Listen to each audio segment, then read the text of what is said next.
Welcome to Study with Anwar. Learn smart, achieve more.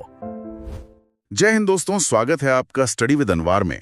आज हम बात करेंगे प्राचीन इतिहास के बारे में। और ये एक ऐसा विषय है ना जिसे लेकर काफी भ्रांतियां भी हैं और काफी डर भी है। बिल्कुल, सच कहूं तो प्राचीन भारत के इतिहास का नाम सुनते ही मुझे भी थोड़ा डर लगने लगता है। अरे डर क्यों, मतलब ऐसा क्या है इसमें? मुश्किल ये है ना कि पाषाण काल से लेकर मध्य युग तक का जो सफर है वो बहुत लंबा है। इतनी सारी तारीखें, इतने सारे साम्राज्य, ये सब कैसे याद रखेंगे? हाँ, मैं समझ सकती हूँ, पर देखो इतिहास ना कोई रटने की चीज बिल्कुल नहीं है। अच्छा, तो फिर क्या है? असल में ये एक कहानी है हमारे पूर्वजों की, उनके कड़े संघर्षों की और उनकी विज्ञान की कहानी। आज हमारा मिशन भी यही है कि हम आर.एस. शर्मा जी के ऐतिहासिक दृष्टिकोण का पूरा निचोड़ समझें। मतलब बिल्कुल बेसिक से लेकर एडवांस तक। एकदम सही। हम सिर्फ ये नहीं रटेंगे कि क्या हुआ, बल्कि ये समझेंगे कि वो क्यों और कैसे हुआ। और यही क्यों मुझे सबसे ज्यादा रोमांचित करता है। मेरा पहला सवाल इसी बात से है कि भारत को हमेशा विविधता में एकता क्यों कहा जाता है? बहुत अच्छा सवाल है। मतलब ये एकता कोई रातों रात तो नहीं आई होगी ना? और हमारे देश के इतने सारे नाम जैसे आर्यावर्त, भारतवर्ष, इंडिया, ये सब कैसे पड़े? मैं समझाती हूँ। इसे ना एक फनल इफेक्ट यानी एक कीप के आकार से समझो। कीप, जैसे जिसमें हम तेल या पानी डालते हैं? हाँ बिल्कुल। जैसे कीप में ऊपर से अलग अलग चीजें डालो और वो नीचे जाकर एक धारा में मिल जाती है ना, ठीक वैसा ही भारत के साथ हुआ। अच्छा, मतलब बाहर से जो लोग आए वो सब यहाँ आकर मिल गए। एग्जैक्टली। यहाँ सदियों तक pre Aryan, Indo Aryan, Greek, Shaka, Huna और तुर्क बाहर से आए और यहीं घुल मिल गए। और शायद उत्तर और दक्षिण की संस्कृतियों का भी मेल हुआ होगा। बिल्कुल। उत्तर की वैदिक और दक्षिण की द्रविडियन संस्कृति के बीच विचारों का खूब आदान प्रदान हुआ। इसी से विविधता में एकता बनी। समझ गया। तो क्या हमारे देश के नामों का सफर भी इसी मिलावट से जुड़ा गया? हाँ, देखो, सबसे पहले नाम पड़ा आर्यावर्त। इसका सीधा सा मतलब था आर्यन संस्कृति के प्रभाव वाला क्षेत्र। फिर भारतवर्ष कैसे पड़ा? उसके बाद ऋग्वेद में एक बहुत ही ताकतवर कबीले का जिक्र आता है, भरत कबीला। बस उसी भरत कबीले के नाम पर इस जमीन को भारतवर्ष कहा जाने लगा। लेकिन इंडिया या हिंदू नाम, ये तो हमारी प्राचीन भाषा के शब्द नहीं लगते। तुमने सही पकड़ा, ये विदेशियों की देन है। जब ईरानी और यूनानी उत्तर पश्चिम से आए ना, तो उनका सामना सिंधु नदी से हुआ। हाँ, सिंधु नदी तो काफी अहम थी। बिल्कुल, लेकिन समस्या ये थी कि वो लोग अपनी भाषा में स का उच्चारण ठीक से नहीं कर पाते थे।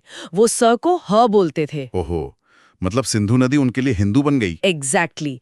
सिंधु नदी बन गई हिंदू और उसी से आगे चलकर इंडिया और हिंदुस्तान जैसे नाम पड़े। क्या बात है। उच्चारण की एक छोटी सी गलती से पूरे देश को एक नई पहचान मिल गई। है ना दिलचस्प? बहुत ज्यादा। अच्छा, एक डाउट और है, क्या इतिहास को सब एक ही नजरिए से देखते हैं? बिल्कुल नहीं। इतिहास ना कोई स्थिर चीज नहीं है। ये इस पर निर्भर करता है कि उसे लिख कौन रहा है। मतलब सबके अपने अपने चश्मे होते हैं? हाँ, मुख्य रूप से इतिहास लेखन के 4 प्रमुख दृष्टिकोण रहे हैं।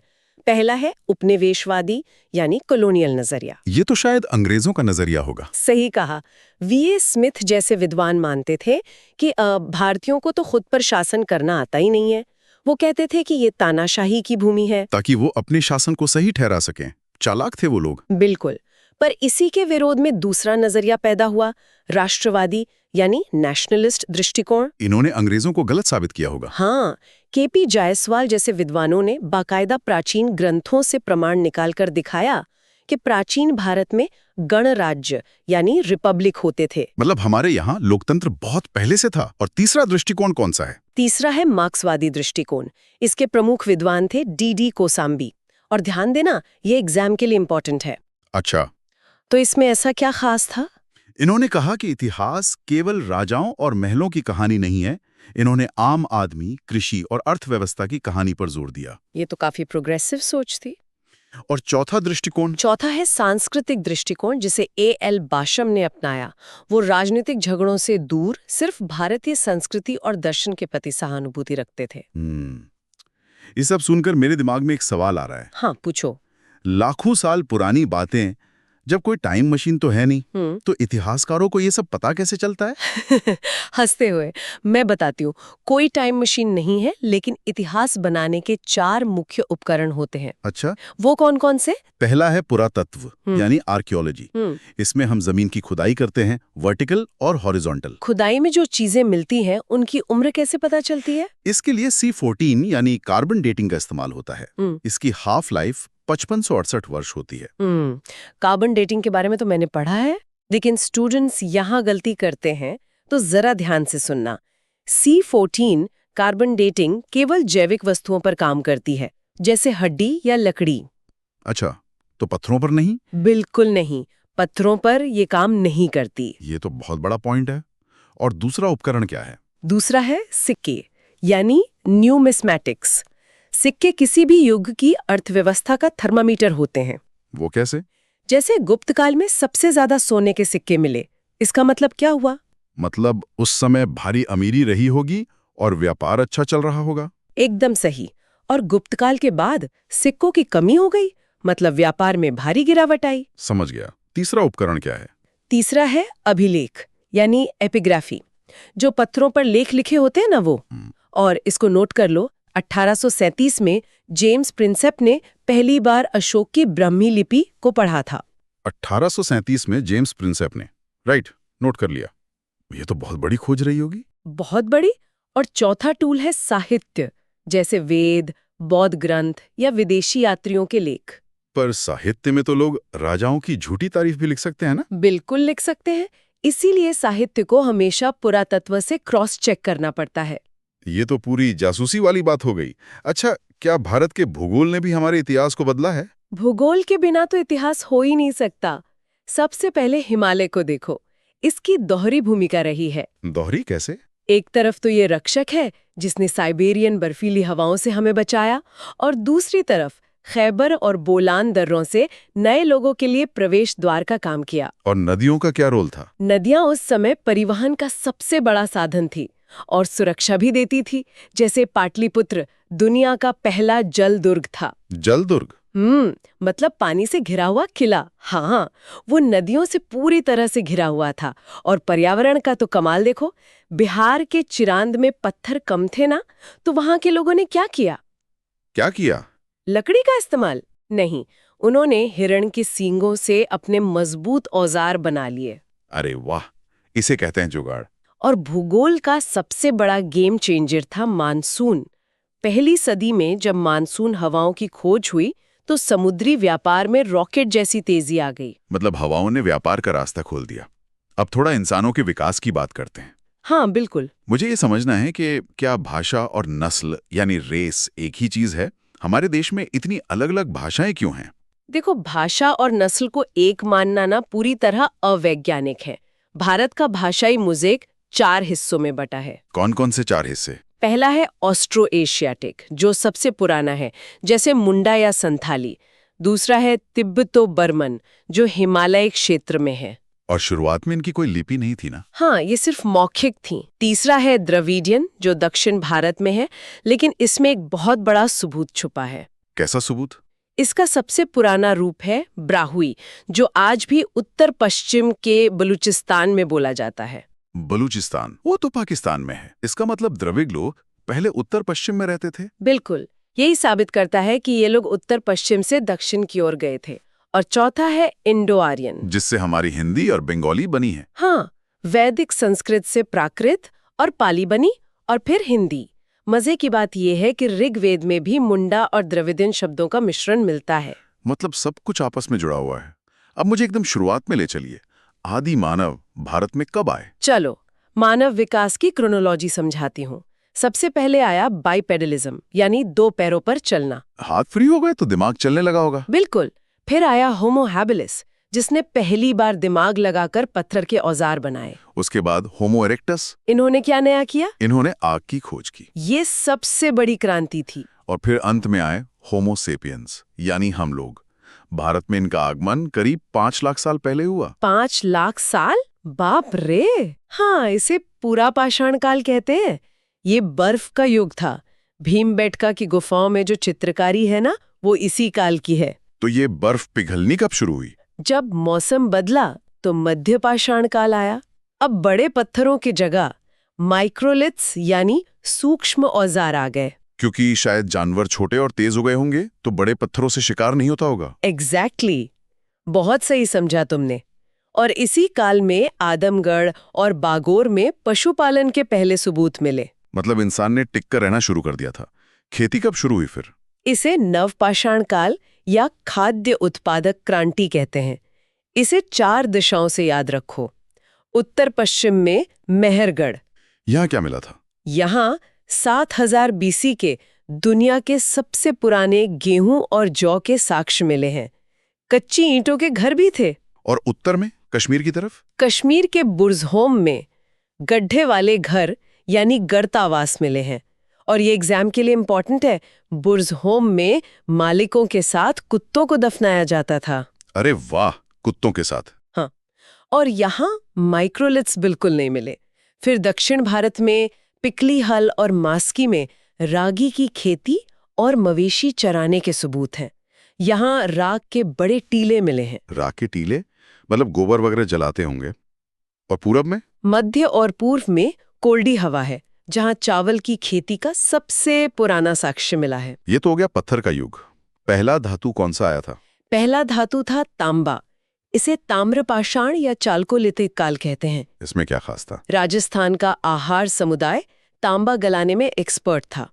मालवा में बेहतरीन पॉटरी मिली है और महाराष्ट्र के जोरवे में दायमाबाद सबसे बड़ी बस्ती थी। जाकिलीबंदी भी थी ना? हाँ, लेकिन यहाँ एक क्विक रिवीजन टिप देती हूँ। ध्यान दो कि इस युग में बड़े गांव तो बन गए, लेकिन कमियां बहुत थीं। कमियां कैसी? शिशु मृत्यु दर बहुत ज्यादा थी। घोड़े और लोहे के हल का इन्हें ज्ञान नहीं था, कांसा बनाना नहीं आता था, और दायमाबाद में साफ तौर पर अमीर गरीब का फर्क दिखने लगा था। अच्छा, अब मुझे एक कंफ्यूजन है हमेशा से। काल, क्या ये दोनों एक ही थे? बिल्कुल नहीं, ये दोनों एक दूसरे से एकदम उल्टे थे। एक तराजू की तरह सोचो। तराजू? कैसे? हड़प्पा पूरी तरह से शहरी और व्यापार प्रधान था, जबकि वैदिक काल एकदम ग्रामीण था और पशुपालन पर टिका था। अच्छा, हड़प्पा में पक्के घर थे ना? हाँ, हड़प्पा में पक्की ईंटें थीं, जबकि वैदिक में लकड़ी और घास फूस के घर थे। और जानवरों में क्या फर्क था? हड़प्पा में बैल, बाघ और गैंडा प्रमुख थे। घोड़े का प्रयोग न के बराबर था, लेकिन वैदिक काल में घोड़ा सबसे वीआईपी जानवर था। रथों के लिए इस्तेमाल होता होगा? बिल्कुल, ऋग्वेद में घोड़े का 215 बार जिक्र है। और तकनीकी बात करें तो हड़प्पा में कांसा इस्तेमाल होता था और उनकी अपनी लिपि थी, जो आज तक नहीं पढ़ी जा सकी है। और वैदिक काल में? वैदिक काल में लोहे का उपयोग शुरू हुआ। उनकी कोई लिपि नहीं थी, ज्ञान मौखिक था, और उनके मुख्य देवता इंद्र थे, जिन्हें पुरंदर यानी किलों को तोड़ने वाला कहा जाता था। ओहो, मतलब जो शहरी थे वो गायब हो गए और ग्रामीण संस्कृति ने लोहे और घोड़े के साथ एक नया युग शुरू कर दिया। एग्जैक्टली। और ये लोहे की क्रांति बहुत बड़ी थी। हाँ, मेरा अगला सवाल यही था, वैदिक काल के छोटे छोटे कबीले अचानक मगध जैसे विशाल साम्राज्य में कैसे बदल गए? ये सब लोहे का कमाल था। 500 बीसी में लोहे की कुल्हाड़ियों ने गंगा के घने जंगलों को साफ किया। तांबे से तो वो सख्त पेल कटते नहीं होंगे। सही बात। फिर लोहे के हल से गहरी जुताई हुई। इससे कृषि अधिशेष यानी एग्रीकल्चरल सरप्लस पैदा हुआ। मतलब खाने से ज्यादा अनाज पैदा होने लगा तो लोग बाकी काम करने लगे होंगे। बिल्कुल। अब पहचान कबीले यानी जन की बजाय जमीन से जुड़ गई। जन से बन गया जनपद, और ऐसे ही टैक्स वसूल कर मगध पहला महान साम्राज्य बना। लेकिन इसका समाज पर कोई बुरा असर भी पड़ा है क्या? बहुत बुरा असर पड़ा। कठोर वर्ण व्यवस्था आ गई। टैक्स केवल वैश्य चुकाते थे और शूद्रों को शिक्षा से पूरी तरह वंचित कर दिया गया। ये तो काफी गलत हुआ।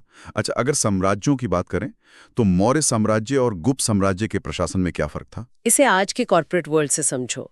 मौर्य साम्राज्य एक सख्त सीईओ की तरह था। मतलब सब कुछ ऊपर से कंट्रोल होता था। हाँ, अत्यधिक केंद्रीकृत और बड़ी नौकरशाही। अशोक की धम नीति इसी का प्रतीक थी। और गुप्त साम्राज्य? वो एक चेयरमैन की तरह था। ये विकेंद्रीकृत यानी सामंती था। महाराजाधिराज के नीचे कई छोटे सामंत होते थे। गुप्त काल को तो शायद स्वर्ण युग भी कहते हैं ना? कहते हैं, लेकिन स्टूडेंट्स यहाँ गलती करते हैं। ध्यान देना, स्वर्ण युग इसलिए कहते हैं क्योंकि विज्ञान में आर्यभट्ट और कला में कालिदास चरम पर थे। तो इसमें गलती क्या है? गलती ये है कि हम इसका दूसरा पहलू भूल जाते हैं। इसी समय छुआछूत भी चरम पर थी। चीनी यात्री फाहियान ने चंडालों की बहुत दर्दनाक स्थिति का वर्णन किया है। ओहो, मतलब एक तरफ विज्ञान आसमान छू रहा था और इंसानियत नीचे गिर रही थी। बिल्कुल। ऐसे एक बात बताइए, क्या प्राचीन भारत दुनिया से कटा हुआ था? बिल्कुल नहीं। ये एक दो तरफा व्यापार था। हमने दुनिया को बहुत कुछ दिया और बहुत कुछ लिया भी। हमने क्या दिया? हमने चीन को बौद्ध धर्म दिया, दक्षिण पूर्व एशिया को ब्राह्मण धर्म दिया, कंबोडिया का अंकुरवाट और इंडोनेशिया का बोरोबुदुर इसका सबूत है। और हमने बाहर से क्या लिया? चीन से रेशम बनाने की तकनीक ली, ग्रीक और रोमन लोगों से सोने के सिक्के ढालने की कला सीखी, और इंडोनेशिया से पान के पत्ते उगाने की विधि। वाह, इंडोनेशिया से पान, ये तो मुझे पता ही नहीं था। तो फिर ये सब खत्म कैसे हुआ? प्राचीन काल खत्म होकर मध्य युग कैसे शुरू हुआ? एक बड़ा संकट आया जिसे कलयुग संकट कहा गया। कलयुग संकट? इसमें क्या हुआ था? वैश्यों और शूद्रों ने टैक्स देने और आदेश मानने से इनकार कर दिया। केंद्रीय सत्ता डगमगा गई, व्यापार गिर गया। तो राजाओं ने क्या किया? उनके पास तो खजाना भी नहीं बचा होगा। यही तो टर्निंग पॉइंट था। राजाओं ने अधिकारियों और ब्राह्मणों को नकद वेतन की जगह जमीन और टैक्स वसूलने का अधिकार देना शुरू कर दिया। इसे ब्रह्मदया कहते हैं। मतलब जमीन के साथ साथ पावर भी दे दी। हाँ, और इसी से सामंतवाद यानी फ्यूडलिज्म का उदय हुआ। सिक्के कम हो गए, शहर बर्बाद होने लगे। समाज का क्या हुआ? वैश्यों का स्तर गिर गया और शूद्री किसान बन गए। और इसी समय बंटवारे के कारण क्षेत्रीय भाषाओं जैसे बंगाली और मराठी का विकास हुआ। और यहीं से मध्यकालीन भारत शुरू हो गया। बिल्कुल सही। पाषाण काल से लेकर मध्यकाल तक का ये सफर सच में अद्भुत था। अंत में मैं बस ये पूछना चाहता हूँ कि इस प्राचीन भारत की सबसे महान विरासत क्या है जो हमें याद रखनी चाहिए? देखो, इसे मैं 3 मुख्य बातों में समेटती हूँ। पहली है विज्ञान और गणित। आर्यभट्ट का शून्य और सुश्रुत की सर्जरी ने विश्व विज्ञान की नींव रखी। और तब विज्ञान और धर्म में कोई विरोध भी नहीं था। बिल्कुल। दूसरी बात है हमारा समाज। ये ताकत से नहीं बल्कि विचारधारा से चलता था।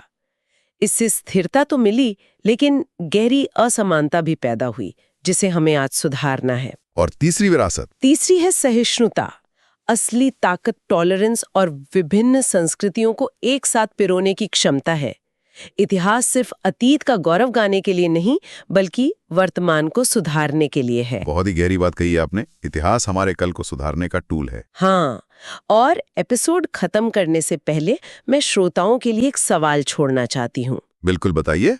जरा सोचकर देखिए दोस्तों, अगर पहली सदी में उन मानसून हवाओं की खोज नहीं हुई होती तो क्या भारत का व्यापार रोमन साम्राज्य तक पहुंच पाता? सच में, अगर हवाओं का रुख नहीं समझ आता तो क्या होता? क्या भारत कभी दुनिया की सोने की चिड़िया बन पाता? इस पर विचार जरूर कीजिएगा। ये सच में बहुत ही सोचने वाला सवाल है। दोस्तों, आप लोग भी इस पे विचार कीजिएगा।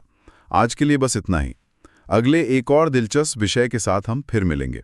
तब तक जुड़े रहिए और पढ़ते रहिए। जय हिंद।